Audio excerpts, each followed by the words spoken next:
સુરતના ઉધના, ડિંડોલી અને કીમમાં પણ પાણીનું સામ્રાજ્ય। આ દ્રશ્યો પણ જોઈ લો। સામાન્ય વિસ્તારમાં સ્માર્ટ સિટી સુરતની હાલ આવા છે। સુરતના ઉધના અને નવાગામ ડિંડોલીને જોડતું ભીમનગર ગરનાળું છે, જે પહેલા વરસાદમાં જ પાણીમાં ગરકાવ થયું છે અને પરિણામમાં વાહન ચાલકો પરેશાન થયા। સડસડાટ દોડતા વાહનો અહીં પહોંચતા જ જાણે ધક્કા ગાડી બની ગયા। 2.5 ઇંચ વરસાદમાં ગરનાળામાં 5 ફૂટ જેટલું પાણી ભરાઈ ગયું, જેના કારણે વાહન વ્યવહાર બંધ થયો હતો। ઉધના મેઇન રોડ પર પણ પાણી ભરાતા વાહન ચાલકોને હાલાકીનો સામનો કરવો પડ્યો। સુરતથી નવસારી જતો આ રસ્તો છે, અહીંથી રોજ હજારો વાહન ચાલકો પસાર થાય છે। પહેલા વરસાદમાં જ વાહન ચાલકોને સુરત મનપાની બહેરમારીથી પાણીવાળી રાઈડની મજા મળી ગઈ। સ્માર્ટ સિટીના દ્રશ્યો પણ સ્થાનિકોને ચોંકાવી રહ્યા છે। વરસાદી પાણી સાથે કેમિકલનું પાણી મિક્સ થયું। દ્રશ્યોમાં જોઈ શકાય છે કે ગટર બેક મારી રહી છે અને તેમાંથી લાલ પાણી નીકળી રહ્યું છે, એટલે કે તંત્ર પ્રી મોન્સૂનની સાથે સાથે કેમિકલ માફિયાઓ સામે કાર્યવાહી કરવામાં પણ ઊણું ઉતર્યું છે। આ પાણી અહીંથી પસાર થતા લોકો માટે બીમારીનું કારણ બની શકે છે। જોકે કારમાં મસ્ત એસી ચાલુ કરીને જતા નેતાઓ અને અધિકારીઓને ગભરાવાની જરૂર નથી। ચિંતા તો સુરતમાં રહેતા ગરીબ અને મધ્યમ વર્ગના લોકોને કરવાની છે। પ્રથમ વરસાદમાં સુરતનું ડિંડોલી પણ જાણે ડૂબી ગયું। ભારે વરસાદના કારણે રોડ પર ઘૂંટણસમાં પાણી ભરાઈ ગયા। ડિંડોલીના નવનિર્મિત બ્રિજ પાસે પાણી ભરાતા લોકો હેરાન થયા। અહીં પાલિકાએ ગટરની સુવિધા તો બનાવી દીધી, પરંતુ તેમાંથી પાણીનો નિકાલ થાય તે સુવિધા કદાચ મનપાની ડિક્શનરીમાં નથી, જેનું પરિણામ સામે છે। સુરતના કીમ ગામમાં પણ પાણી ભરાયું। શહેરની કૈલાશ સોસાયટી અને નવજીવન સોસાયટી બહાર પાણીના ખાબોચિયા ભરાયા, જેને લઈને સ્થાનિકો પરેશાન થયા। મહત્વનું છે કે સુરત મહાનગરપાલિકાએ વિકાસના કામો માટે 10,000 કરોડથી વધુનું બજેટ મંજૂર કર્યું છે, પરંતુ આ બજેટ કોના વિકાસ માટે વપરાઈ રહ્યું છે તે સવાલ છે। નવસારીમાં પ્રથમ વરસાદે લોકોની ઘર વખરી પલાળી, તંત્ર ઊંઘતું રહ્યું। જુઓ, ઘરમાં ઘૂંટણસમાં પાણી, ઘર વખરી પણ પાણીમાં ગરકાવ। ન ગાડલા ગોડલા બચ્યા છે, ન અનાજ। હવે જવું તો જવું ક્યાં? આવી જ વેદના શહેરના નાગ તલાવડી વિસ્તારમાં રહેતા લોકોની છે। અહીં 15 જેટલા ઘરોમાં ઘૂંટણસમાં પાણી ભરાઈ ગયા।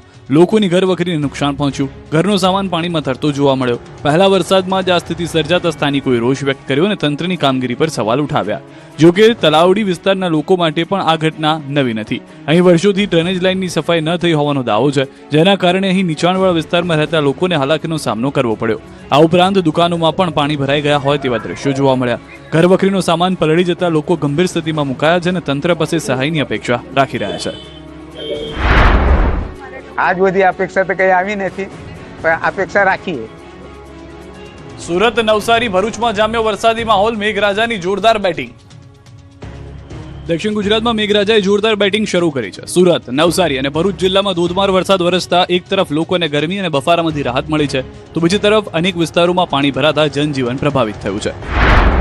સુરતના મહિદરપુરા પોલીસ સ્ટેશન સામે પાણી ભરાતા રસ્તાઓ નદી નાળામાં ફેરવાઈ ગયા।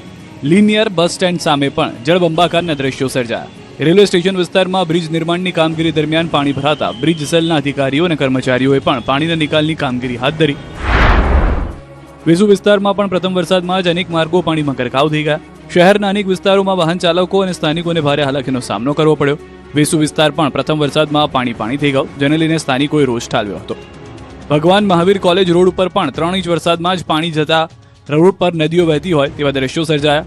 વિદ્યાર્થીઓને પાણીમાંથી પસાર થઈ કોલેજ પહોંચવાની ફરજ પડી। બીજી તરફ સુરત જિલ્લાના અરેઠ, કામરેજ અને સરથાણા સહિતના ગ્રામ્ય વિસ્તારોમાં વહેલી સવારથી ક્યાંક ધીમી ધારે તો ક્યાંક ધોધમાર વરસાદ વરસ્યો। વરસાદથી ખેડૂતોમાં ખુશીનો માહોલ જોવા મળ્યો અને લોકોને ગરમી અને બફારામાંથી રાહત મળી।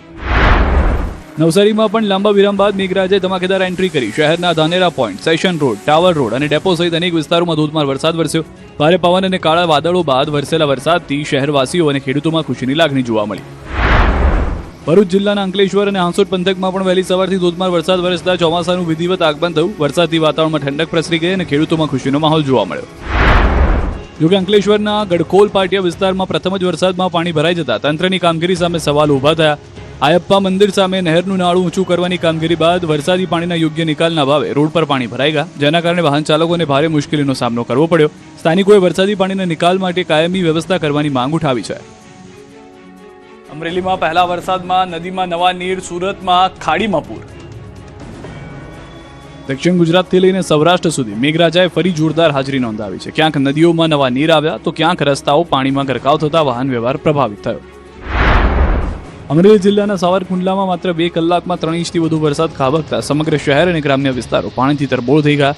ધોધમાર વરસાદને કારણે શહેરની જીવનદોરી સમાન નવલી નદીમાં નવા નીર આવ્યા અને નદી ફરી વહેતી થઈ। વંડા, વીજપડી, પઠવડી સહિતના ગામોમાં પણ મેઘરાજાએ મન મૂકીને વરસતા ખેડૂતોમાં ખુશીની લાગણી જોવા મળી। સુરત જિલ્લાના માંડવી તાલુકામાં ઉપરવાસમાં પડેલા ભારે વરસાદને કારણે વાવિયા ખાડીમાં પૂર જેવી સ્થિતિ સર્જાઈ હતી. રોધાનથી મુંજલાવ, ઉશ્કેર અને રામકુંડને જોડતા બ્રિજ પર વરસાદી પાણી ફરી વળતા માર્ગ બંધ કરવો પડ્યો હતો, જેના કારણે સ્થાનિક લોકોને 8 કિલોમીટર લાંબો ધક્કો ખાવો પડ્યો. તાપી જિલ્લામાં સતત બીજા દિવસે વરસાદી માહોલ યથાવત રહ્યો. વ્યારા, ડોલવણ અને ઉચ્છલ સહિતના અનેક વિસ્તારોમાં ઝરમર વરસાદ નોંધાયો. ખેડૂતો હજુ સારા વરસાદ માટે મીટ માંડીને બેઠા છે. વલસાડના ધરમપુરમાં ધોધમાર વરસાદ વરસ્યો. ધરમપુરમાં સવારથી જ બપોર સુધી 2 ઇંચ વરસાદ નોંધાયો. નાના પોંઢા અને વાપીમાં બપોર સુધી 1 ઇંચ વરસાદ વરસ્યો, જ્યારે જિલ્લાના અન્ય તાલુકાઓમાં સરેરાશ 1.5 ઇંચ વરસાદ વરસ્યો. જોકે હજુ વાવણી લાયક વરસાદની ખેડૂતો રાહ જોઈ રહ્યા છે. ડાંગ જિલ્લામાં પણ આહવા, સુબીર, સાપુતારા વગેરે સહિતના વિસ્તારોમાં મેઘરાજાએ ધમાકેદાર એન્ટ્રી કરી. ગ્રામ્ય વિસ્તારોમાં પણ સારો વરસાદ નોંધાતા ખેતી માટે અનુકૂળ વાતાવરણ સર્જાયું. ખેડા જિલ્લામાં પણ બપોર બાદ મેઘરાજાની એન્ટ્રી થઈ. નડિયાદ શહેર સહિત આસપાસના વિસ્તારોમાં વરસાદી માહોલ છવાયો. નડિયાદ શહેરમાં પવન સાથે વરસાદી ઝાપટું પડ્યું. વરસાદી માહોલથી વાતાવરણ ખુશનુમા બન્યું. દમણમાં પણ મુશળધાર વરસાદી જનજીવનને અસર પહોંચાડી. અનેક રસ્તાઓ પર પાણી ભરાઈ જતા વાહન ચાલકોને મુશ્કેલીનો સામનો કરવો પડ્યો. નીચાણવાળા વિસ્તારોમાં પાણી ભરાવાની સ્થિતિ સર્જાઈ હતી. અમરેલીના ખાંભામાં ધોધમાર વરસાદ. ગીરના ગામડાઓમાં વરસાદી માહોલ જામ્યો. ખાંભાના નાનુડી, ભાડ, ઇંગોરાળા, ઉમરિયા સહિતના ગામોમાં ધોધમાર વરસાદ વરસ્યો. ધોધમાર વરસાદના પગલે વાડી ખેતરોમાં પાણી વહેતા થયા. વાવણી લાયક વરસાદ પડતા ખેડૂતો પણ ખુશખુશાલ જોવા મળી રહ્યા છે. સૌરાષ્ટ્રના મોટાભાગના વિસ્તારોમાં વરસાદનો હાલમાં માહોલ જે છે તે જામતો જોવા મળી રહ્યો છે. ખાસ કરીને અમરેલી, ભાવનગરથી આ દ્રશ્યો જોવા મળી રહ્યા છે. વલસાડ જિલ્લાના ધરમપુરમાં મેઘરાજાએ ધમાકેદાર બેટિંગ કરી. સવારથી સાંજ સુધીમાં અંદાજે 3 ઇંચ જેટલો વરસાદ ખાબક્યો. એક તરફ આ મુશળધાર વરસાદથી વાતાવરણમાં ઠંડક પ્રસરતા લોકોને અસહ્ય ગરમી અને બફારામાંથી મોટી રાહત મળી છે, તો બીજી તરફ માત્ર પ્રથમ વરસાદમાં જ ધરમપુર નગરપાલિકાની પ્રી મોન્સૂન કામગીરીના ધજાગરા ઉડી ગયા છે. નગરપાલિકા દ્વારા દર વર્ષે ચોમાસા પહેલા પ્રી મોન્સૂન કામગીરીના નામે લાખો રૂપિયાનો ધુમાડો કરવામાં આવે છે, પરંતુ ધરમપુરના સ્ટેટ હોસ્પિટલ રોડ અને સ્ટેશન રોડ જેવા મુખ્ય માર્ગો પર પાણી ભરાઈ જતા પાલિકાના દાવાઓ કાગળ પર જ રહી જતા હોય તેમ સાબિત થઈ ગયું છે. સુરતમાં ભારે વરસાદથી કોસાડના ગૃહમ આઇકોનમાં પૂર જેવી સ્થિતિ સર્જાઈ. વરસાદી પાણી ઘૂસી જતા આખું બેઝમેન્ટ પાણીમાં ગરકાવ થઈ ગયું અને પાણી ગ્રાઉન્ડ ફ્લોર સુધી પહોંચી રહીશોમાં ભયનો માહોલ ફેલાઈ ગયો છે. બેઝમેન્ટમાં પાર્ક કરેલી 40 થી 50 કાર, અનેક બાઇકો પાણીમાં ડૂબી જતા નુકસાનની આશંકા સેવાઈ રહી છે. તેમજ લિફ્ટમાં પાણી ભરાવાને કારણે વીજ પુરવઠો ખોરવાઈ નાખવામાં આવતા સોસાયટીના અનેક રહીશો પોતાના ઘરોમાં જ ફસાઈ ગયા. બીજી તરફ દૈનિક જરૂરી વસ્તુઓ મેળવવામાં પણ ભારે મુશ્કેલીનો સામનો કરવો પડી રહ્યો છે. સૌરાષ્ટ્રમાં મેઘરાજાની સટાસટી. ગીર સોમનાથ, રાજકોટ, જૂનાગઢમાં પણ વરસાદ. રાજ્યના અનેક જિલ્લાઓમાં મેઘરાજાએ ધમાકેદાર એન્ટ્રી કરી. સૌરાષ્ટ્રથી લઈને મધ્ય ગુજરાત સુધી વરસાદી માહોલ જામતા લોકોને ગરમીમાંથી રાહત મળી, તો ખેડૂતોમાં પણ આશાનું કિરણ જાગ્યું. જોકે કેટલાક વિસ્તારોમાં વરસાદથી પાણી ભરાવાની સમસ્યા પણ સામે આવી. ગીર સોમનાથ જિલ્લામાં વહેલી સવારથી મેઘરાજાની પધરામણી થઈ. ઉના શહેર, દરિયાકાંઠાના ગામો તેમજ દીવમાં કાળાડિબાંગ વાદળો વચ્ચે ધીમી ધારે વરસાદ વરસ્યો. ભારે ઉકળાટ બાદ વરસાદથી વાતાવરણમાં ઠંડક પ્રસરી અને લોકોને ગરમીમાંથી રાહત મળી. અમરેલી જિલ્લાના દરિયાઈ પટ્ટામાં પણ વરસાદી માહોલ જામ્યો. રાજુલા અને જાફરાબાદ પંથકમાં વરસાદ વરસતા લોકોમાં ખુશી જોવા મળી. બાબરકોટ, મિતિયાળા, કડિયાળી, દુધાળા સહિતના ગામોમાં પણ વરસાદ નોંધાયો, જ્યારે સાવરકુંડલા શહેર તેમજ ગોરડકા, લુવારા સહિતના ગ્રામ્ય વિસ્તારોમાં વરસેલા વરસાદથી ખેડૂતોમાં ખુશીની લાગણી જોવા મળી. રાજકોટ જિલ્લાના જસદણ શહેર અને ગ્રામ્ય વિસ્તારોમાં વહેલી સવારથી વાતાવરણમાં પલટો જોવા મળ્યો અને વરસાદી ઝાપટા પડ્યા. લાંબા વિરામ બાદ વરસાદ શરૂ થતા ખેડૂતોમાં ખુશી જોવા મળી. જોકે જૂન મહિનાનો અંતિમ દિવસ હોવા છતાં હજુ સુધી વાવણી લાયક વરસાદ ન થતા ખેડૂતોમાં ચિંતા યથાવત છે. જૂનાગઢ શહેરમાં પણ સવારથી મેઘરાજાએ ધમાકેદાર એન્ટ્રી કરી. શહેરના વિવિધ વિસ્તારોમાં ધોધમાર વરસાદ વરસતા રોડ પર પાણી ભરાઈ ગયા અને નીચાણવાળા વિસ્તારોમાં જળબંબાકારની સ્થિતિ સર્જાઈ. વડોદરા શહેરના પશ્ચિમ વિસ્તારના ભાયલી, વાસણા, ઓપી રોડ, અકોટા અને સયાજીગંજ વિસ્તારમાં વરસાદ વરસ્યો. વરસાદથી લોકોને ગરમીમાંથી આંશિક રાહત મળી. જોકે શહેરના અન્ય વિસ્તારોમાં હજુ પણ કોરા ધાકોર જેવી સ્થિતિ જોવા મળી.